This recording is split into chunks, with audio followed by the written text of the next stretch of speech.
simple one. Some people disagree. You know, there's variations in the language, but as a general rule, there are two vowel combinations I want to show you.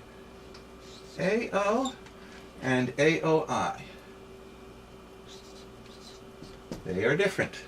Some people don't think so. I think so. Number one, iver a hain. A hain. H-A-O-N. Ain. But number one, ain. Right? So it's A. Just like it's the same sound as A-E. A. A. Okay? This is E. E.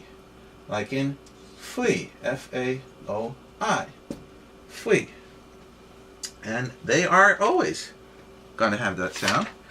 I'll give you lots of examples. In my einer. In my einer. In my einer.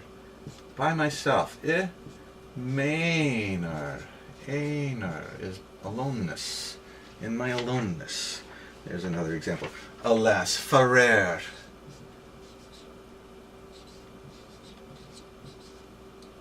Another A sound. Notice it doesn't really matter where it is in the word. A guest. E. A-O-I. There it is by itself, right? Fui, we already have. Saoirse. Broad S, slender S. Saoirse. E. A-O-I. And it's as simple as that. A. E. Don't mess them up.